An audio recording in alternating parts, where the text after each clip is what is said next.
Folk Studio 451 is proud to present Pioneer History of Orleans County, New York by Arad Thomas, edited and annotated by A. Burris. Chapter 1. The Indians of Western New York.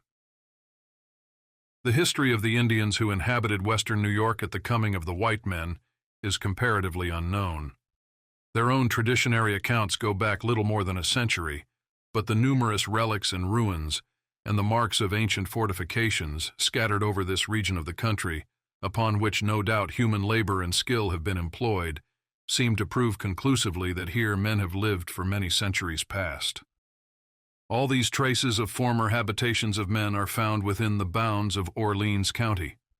When they were made and by whom seems to be as inexplicable to the Indian of the present day as to his white brother. The commonly entertained opinion of those who have investigated the subject most is that this country has been inhabited by a people who have become long since extinct.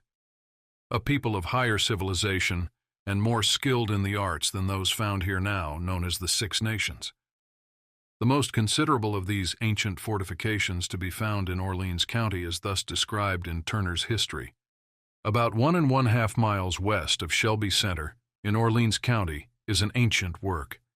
A broad ditch encloses in a form nearly circular about 3 acres of land.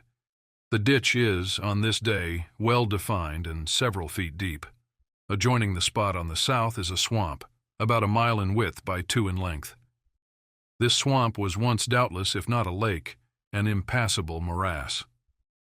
From the interior of the enclosure made by the ditch, there is what appears to have been a passageway on the side next to the swamp.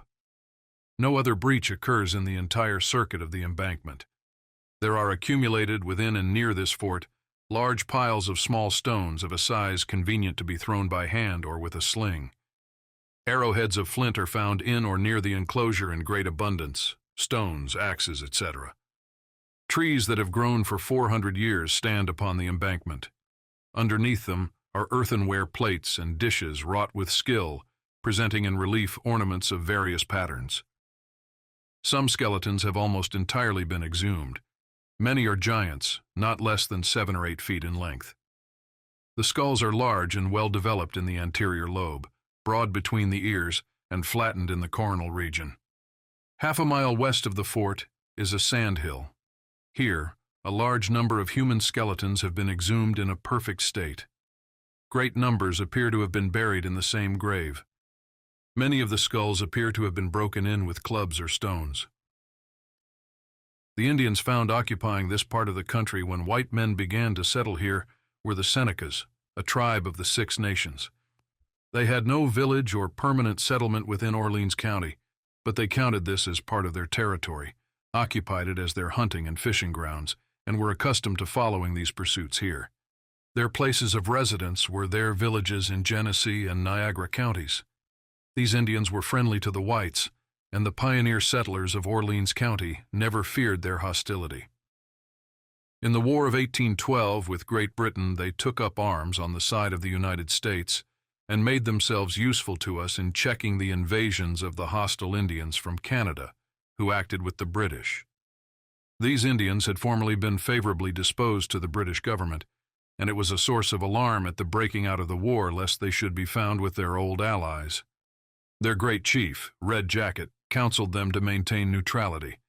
This neutral state was construed unfavorably by the pioneers, and rumors of contemplated Indian atrocities were circulated from time to time until the Senecas had resolved to take up the hatchet with us. The rapid settlement of the county by white men diminished the number of wild game animals that the Indians had been accustomed to hunting. Fishing in the Oak Orchard and Johnson's creeks with seines and nets soon exterminated the salmon and drove away other kinds of fish that had formerly come up these streams from Lake Ontario in abundance.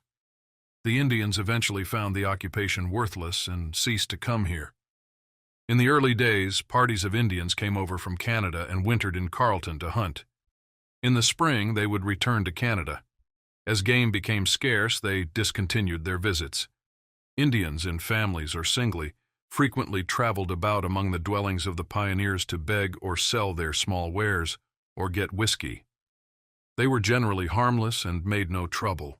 Their claim to the land was long since settled by treaty transferring it to white men, except the reservations to which they retired. Learn more about this series at pioneerhistory.us.